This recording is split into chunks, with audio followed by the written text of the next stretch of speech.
Welcome to my YouTube channel Ramesh online. AP ఉద్యోగుల మే నెల salary bill చేసేటప్పుడు గమనించాల్సిన 2 మార్పులు, ట్రెజరీ అధికారులకు నోటీసులు అనే హెడ్లైన్తో ఉన్నటువంటి వీడియోని అయితే మనం చూస్తున్నాం. చూసే ముందుగా ఫ్రెండ్స్ ఎవరైనా ఫస్ట్ టైం మన ఛానల్ని విజిట్ చేసినట్లయితే తప్పకుండా సబ్స్క్రైబ్ చేసుకొని పక్కనే ఉన్న బెల్ ఐకాన్ టచ్ చేయండి. తద్వారా నేను పోస్ట్ చేసే సమాచారం అందరికంటే ముందు మిమ్మల్ని చేయడానికి అయితే అవకాశం ఉంటుంది. అదేవిధంగా వీడియో మీకు నచ్చినట్లయితే ఒక లైక్ చేయండి.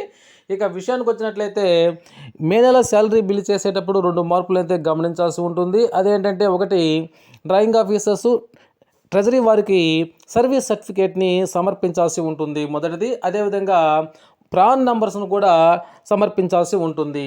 అదేంటో ఇప్పుడు ఒకసారి చూద్దాం. ప్రాన్ నంబర్స్ లేకుండా ఎన్పిఎస్ డిడక్ట్ చేసినటువంటి ట్రెజరీ అధికారులకు షోకాజ్ నోటీసులు అనేటువంటి ఒక సమాచారాన్ని ఇక్కడ మనం చూస్తున్నాం. అదేవిధంగా దానికి సంబంధించినటువంటి మెమోను కూడా ఇక్కడ చూస్తున్నాం. Circular memo number financial department 02 DTA CPS 2024/1 May 16 అయితే రావడం జరిగింది.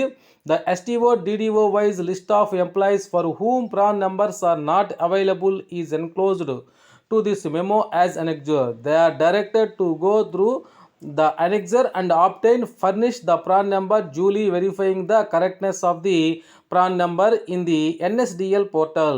ఏ ఎస్టీఓ పరిధిలో ఉన్నటువంటి ఉద్యోగులకైతే ప్రాన్ నంబర్స్ ఇవ్వకుండా ఉంటారో అటువంటి వారు ఖచ్చితంగా ప్రాన్ నంబర్స్ని సబ్మిట్ చేయాల్సి ఉంటుంది.